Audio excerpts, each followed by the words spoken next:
अंमलबजावणी होण्यासाठी हे आंदोलन तोपर्यंत कायमस्वरूपी अंतर्वालीचं सुरू राहणार. कारण आपण मराठा समाजाला सांगितलं होतं, मराठा समाजाला आरक्षण परिपूर्ण मिळाल्याशिवाय हे आंदोलन थांबणार नाही.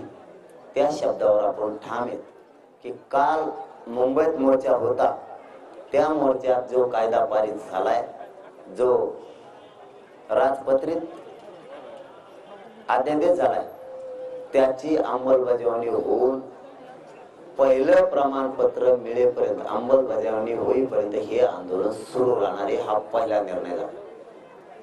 दुसरा, हे आंदोलन आता कायमस्वरूपी सुरू आहे. हे आंदोलन मराठ्यांनी 100% जिंकलेले आहे, त्यात काय दोन नाही. हे झाल्याच्या नंतर आम्ही रायगडला दर्शनाला जाऊ असं म्हणलो होतो, तर उद्या 29 जानेवारी रोजी आम्ही आंतरवाली होऊन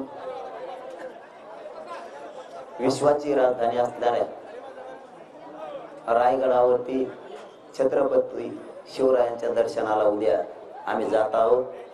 तर 30 जानेवारीला सकाळी आम्ही रायगडाचं दर्शन घेणार आहेत. उद्या इथून आम्ही निघणार आहेत 29ला आणि 30ला दर्शन घेणार आहेत. मग 31ला ते घरी जाणार आहे समजा.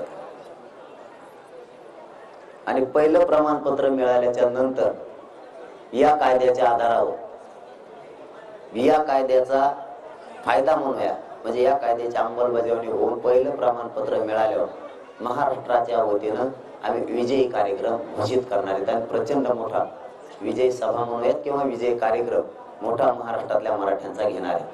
पुन्हा दुसऱ्यांदा गुलाल, हा कायदा पारित केलेल्याचा गुलाल, आणि दुसरा गुलाल हा त्या कायद्याची अंमलबजावणी झाली म्हणून 2 दिवाळ्या होणार. काल एक झाली आणि आता महादिवाळी पुन्हा आहे होणार. कारण या कायद्याची अंमलबजावणी झाल्याच्या नंतर विजयी कार्यक्रम होणार.